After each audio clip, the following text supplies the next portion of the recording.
Hello guys, आज चाहिँ हामी कम्पलसरी इङ्ग्लिसको ग्रामर टपिक 1 पेसिभ र एक्टिभ भोइस पढ्न जाँदैछौँ। भोइस पढ्न जाँदैछौँ है साथीहरू। यो चाहिँ भेरी इम्पोर्टेन्ट हो। क्लास कतिका लागि 9, 10, 11, 12 जुनसुकैका लागि पनि यो भेरी इम्पोर्टेन्ट छ। यो चाहिँ 1 मार्क्सको आउँछ। 9, 10, 11, 12 सबैमा 1 मार्क्सको सोध्छ है साथीहरू। यसमा चाहिँ जस्ट 5वटा रुल्स छन्। 5वटा रुल्सबाट जेनरली बेसिक सेन्टेन्सलाई चाहिँ कन्भर्ट गर्न सकिन्छ है साथीहरू। ल अब म सुरु गर्छु है साथीहरू। ल अब change into active to passive, एक्टिभबाट पेसिभमा बदल्दा यी 5वटा रुल्सहरू फलो गर्नुपर्छ। 1 नम्बरमा एक्टिभ भोइसको है, एक्टिभ भोइस दिएको हुन्छ, त्यसलाई पेसिभ भोइसमा चेन्ज गर्दा यो रुल्सको फलो गर्नुपर्छ। एक्टिभ भोइसको अब्जेक्ट पत्ता लगाउने 1 नम्बरमा फाइन्ड अब्जेक्ट। अब्जेक्ट कसरी पत्ता लाग्छ त? त्यो क्वेसनमा वाट र हुम भन्नुको मतलब के वा कसलाई प्रश्न गर्दा उत्तरको रूपमा जे आउँछ त्यो नै अब्जेक्ट हो है साथीहरू। अहिलेलाई यति बुझ्नुहोस्, अहिले सेन्टेन्स चेन्ज गर्दाखेरि थाहा हुन्छ है साथीहरू। त्यसपछि युज्ड बी भबको युज गर्ने। यदि एक्टिभ सेन्टेन्समा B1 र B5 छ भने पेसिभ बनाउँदा इज, एम, आरको प्रयोग गर्नुपर्छ। B2 छ भने एक्टिभ सेन्टेन्स पेसिभ गराउँदा वाज वेयरको प्रयोग गर्नुपर्छ। यदि एक्टिभ सेन्टेन्स B3 छ भने पेसिभ गराउँदा BEEN बिनको प्रयोग गर्नुपर्छ। यदि एक्टिभ सेन्टेन्स B4 छ भने हाम्रो चाहिँ पेसिभ गराउँदा बिनको युज गर्नुपर्छ। र जुन मेन भब दिएको हुन्छ नि, B1 हुन्छ, B2 हुन्छ, B3 हुन्छ, B4 हुन्छ, B5 हुन्छ, त्यसलाई के भन्छ? मेन भब भन्छ। त्यो मेन भबलाई जहिले पनि के गर्नुपर्छ? B3 मा चेन्ज गर्नुपर्छ। त्यसपछि बाई प्लस सब्जेक्ट लेख्नुपर्छ साथीहरू। खास गरी रुल्स चाहिँ यति नै हो साथीहरू। यो पनि रुल्स फलो हुन्छ है साथीहरू। यो रुल्स पनि जान्नुपर्छ। सब्जेक्ट अगाडि सब्जेक्टमा आउँदा आई हुन्थ्यो भने पछाडि पेसिभ गराउँदा अब्जेक्टमा जाँदा मी हुन्छ, उहीको अस हुन्छ, इटको इट हुन्छ, हिको हिम हुन्छ, सीको हर हुन्छ, देको देम हुन्छ। बेसिकल्ली यति 5वटा रुलहरू हामीले जान्नुपर्छ है साथीहरू। स्क्रिनसट लिनुहोस्। अब सेन्टेन्स चेन्ज गर्नतर्फ लागौँ यो रुल्सलाई हेर्दै है। ल साथीहरू, अब यो 1 नम्बरको सेन्टेन्सलाई हामीले चेन्ज गर्न सिक्यौँ है साथीहरू। 1 नम्बरको सेन्टेन्समा के भनेको छ? आई इट राइस, भात। राइस भनेको के हो? भात हो। वाटको एन्सर के आयो? वाटको एन्सर हाम्रो राइस आयो। भन्नुको मतलब यो सब्जेक्ट रहेछ, यो मेन भब रहेछ, यो अब्जेक्ट रहेछ। मेन भब के छ त? मेन भब इट भनेको त भब 1 हो। हामी सबैलाई थाहा भएको कुरा हो साथीहरू। अब 1 नम्बरको रुल्समा के थियो? Find object. अब्जेक्ट फाइन्ड गर्नु पर्यो। भन्नुको मतलब यसको अब्जेक्ट के रहेछ? राइस, RICE, राइस लेख्नु पर्यो है साथीहरू। RICE, राइस भयो। त्यसपछि के छ त भन्दा युज बी भब। अब B1 र B5 छ भने इज, एम, आरको प्रयोग गर्नुपर्छ। B2 छ भने वाज वेयर, B3 छ भने बिन, B4 छ भने बिन। B1 र B5 मा इज, एम, आरको प्रयोग त गर्नुपर्छ। इज कस्तासित प्रयोग हुन्छ, आर कस्तासित प्रयोग हुन्छ, एम कस्तासित प्रयोग हुन्छ।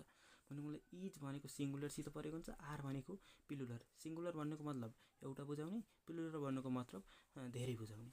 एम त आइसित प्रयोग हुन्छ जहिले पनि। अनि वाज भनेको सिङ्गुलर भयो, वेयर भनेको प्लुरल भयो। बिन यदि B3 छ भने मेन भब त्यो सिङ्गुलरमा पनि लाग्छ, प्लुरलमा पनि लाग्छ। B4 छ भने बिङ लाग्छ, सिङ्गुलरमा पनि लाग्छ, प्लुरलमा पनि लाग्छ। अब हाम्रो राइस के हो त? राइस भनेको अनकाउन्टेबल हो है साथीहरू। अनकाउन्टेबल जहिले पनि के हुन्छन्? गन्न नसकिने भएकाले अनकाउन्टेबल चाहिँ हाम्रो के हुन्छन्? सिङ्गुलर हुन्छन्। त्यसैले इजको प्रयोग गर्नु पर्यो साथीहरू हैन। B1 छ नि त, इट B1 हो, त्यसैले इजको प्रयोग गर्यो। Rice is. अब यो रुल्स पनि सक्यो है साथीहरू। यो रुल्स पनि सक्यो। अब के गर्ने त भन्दा मेन भबलाई B3 मा चेन्ज गर्नुपर्छ। मेन भबलाई B3 मा चेन्ज गर्दा राइस इज इटन भयो। त्यसपछि अब हाम्रो के भयो त? 4 नम्बरको रुल्स बाईको बाई भयो साथीहरू। बाईको के भयो? बाई भयो। सब्जेक्टमा के छ? आई छ। सब्जेक्टमा आउँदा आई छ। यदि पछाडि जाँदा त अब्जेक्टको रूपमा गयो, त्यसलाई केमा चेन्ज गर्नु पर्यो? आईलाई मीमा चेन्ज गर्नु पर्यो साथीहरू। यही नै हो है साथीहरू यसको एन्सर। अब हेरौँ, अब यसमा पनि वाटको एन्सर के दिन्छ? वाटको एन्सर यसले दिन्छ। त्यही भएर राइस के हो? हाम्रो अब्जेक्ट हो। यो सब्जेक्ट हो, यो भनेको एक्जुलेरी भब हो, यो भनेको मेन भब हो।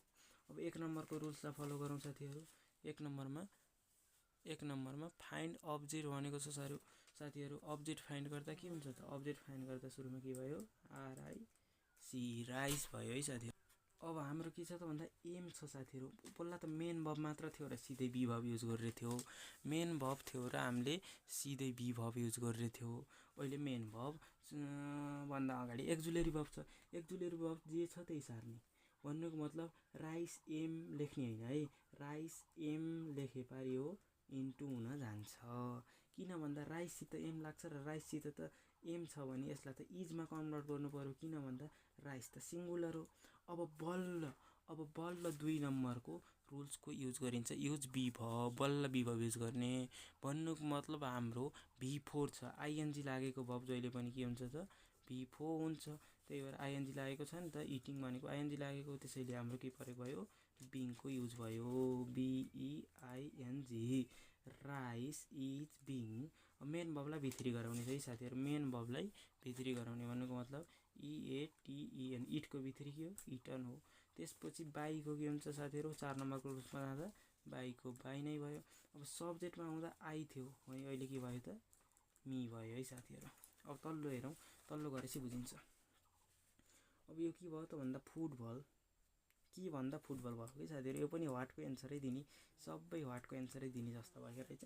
यो भयो FOOTBA फुटबल। अब फुटबल आर हुन्छ र साथीहरू फुटबल भनेको त अब यो एउटा खेल हो नि त। फुटबल भनेको त एउटा बल हो नि त। जे भने तापनि यो त सिङ्गुलर हो नि त। त्यही भएर फुटबल आर हुन्छ र साथीहरू हुँदैन नि त। यो आरलाई इज लेख्नु पर्यो साथीहरू। यो 1 नम्बरको रुल्स भइएको है साथीहरू। 1 नम्बरको रुल्स हिजो भइयो। यसलाई कन्भर्ट मात्र गरेको हो कि साथीहरू। यो केही थोपेको यो रुल्सको युज गरेको होइन। अनि प्लेइङ छ। प्लेइङ भनेको हाम्रो के हो त भब4 हो। भब4 भएपछि बिङको युज गरिन्छ। प्लेको भित्री प्लेड हुन्छ। प्लेको भित्री के हुन्छ प्लेड हुन्छ। त्यसपछि अब सूत्रको जो भयो बाई हैन, फर्मुलाको जो बाई भयो हाम्रो। अनि बाई उही सब्जेक्ट अगाडि हुन्छ नि त उही थियो, पछाडितिर जाँदा अस हुन्छ है साथीहरू। उहीको के हुन्छ अस हुन्छ। यही नै हो। अब तल्लो हेरौँ म्याङ्गो, के भन्दा म्याङ्गो वाटको एन्सरै दियो नि त यसले पनि हैन। के वा कसले भन्दा आउने अब्जेक्ट हो नि त। सुरुमा फाइन्ड अब्जेक्ट भनेको छ, त्यही भएर अब्जेक्ट फाइन्ड गर्नु पर्यो भन्नुको मतलब म्याङ्गो भनेको एउटा म्याङ्गो हो। म्याङ्गोज भनेको दुईभन्दा धेरै म्याङ्गो हुन्थे। म्याङ्गो भनेको एउटा म्याङ्गो भएका कारण के हुन्छ त भन्दा म्याङ्गोसित वेयर लाग्छ र लाग्दैन नि त। म्याङ्गोसित त वाज लाग्छ, सिङ्गुलर हो नि त म्याङ्गो त हैन। यहाँ म्याङ्गोज भए यो वेयरको वेयरै लेखिन्थ्यो है साथीहरू। इटिङ यो अब भब4 भयो। यो भनेको हाम्रो के भयो त भब4 हो। भब4 भयो बिङ इटन भयो साथीहरू। मेन भबलाई भित्री चेन्ज गर्दा बाईको बाई नै भयो। सब्जेक्ट के हुन्छ सब्जेक्ट भनेको हाम्रो यदि सब्जेक्टिभ केसमा हाम्रो के छ उही छ भने अब्जेक्टिभ केसमा जाँदा अस हुन्छ। यही नै हो है साथीहरू। ल साथीहरू यो 1 2 3 4 5 पाँचवटा रुल्स चाहिँ स्क्रिनसट लिनुहोस्। यही रुल्स अनुसार हजुरलाई अगाडिको हल्का मैले बोल्दाखेरि केही मिस्टेक गरेको जस्तो लाग्यो भने यो वाक्य हेर्नुहोस् है साथीहरू। कसरी हुन्छ त भन्दा वाट र होमको एन्सर दिने जहिले पनि के हुन्छन् अब्जेक्ट हुन्छन्। 1 नम्बरमा के हो त फाइन्ड अब्जेक्ट फाइन्ड गर्ने हो भन्नुको मतलब यसमा आई राइट अ लेटर के भन्दा अ लेटर वाटको एन्सर दियो नि त। वाटको एन्सर दियो भने अ लेटर के हो त अब्जेक्ट हो। अ लेटर 1 नम्बरको रुल्स पुरा भयो। यहाँ अ लेटर लेखिसकेपछि भयो। युज बी भबको युज गर्ने हो। V1 र V5 छ भने इजेमारको प्रयोग गर्ने हो। अब इज सिङ्गुलरमा प्रयोग गरिन्छ, आर प्लुरलमा प्रयोग गरिन्छ, एमआइसी त मात्र प्रयोग हुन्छ जहिले पनि। अ लेटर के हो त एउटा लेटर सिङ्गुलर हो। सिङ्गुलर भन्नुको मतलब योसित इजको प्रयोग भयो। किन भन्दा यो V1 हो नि त, भवन हो भने यो के हुन्छ त भन्दा इजको प्रयोग भयो। अब 3 नम्बरमा मेन भबलाई भित्रीमा चेन्ज गर्नु पर्यो भन्नुको मतलब मेन भबलाई भित्री भन्नुको मतलब WRITTEN रिटर्न भयो साथीहरू। राइटको भित्री के हो त रिटर्न हो। त्यसपछि अब हाम्रो 4 नम्बरको रुल्समा बाईको बाई नै लेख्यो साथीहरू। सब्जेक्ट पछाडि सब्जेक्ट लेख्ने हो नि त। त्यही भएर सब्जेक्टमा हाम्रो के थियो त आई थियो भने सब्जेक्ट अगाडि हुँदा आई थियो भने पछाडि जाँदा हाम्रो के भएर जान्छ मी भएर जान्छ साथीहरू। यही नै हो है साथीहरू। बेसिकल्ली यही नै हो। अब यति नै है साथीहरू आजलाई चाहिँ। अरू अलि हार्ड क्वेसन चाहिँ म अर्को भिडियोमा लिएर आउनेछु। त्यतिन्जेलका लागि वेट गर्नु होला। मेरो युट्युब च्यानललाई सब्स्क्राइब गर्न भन्नु नबिर्सनु होला है साथीहरू।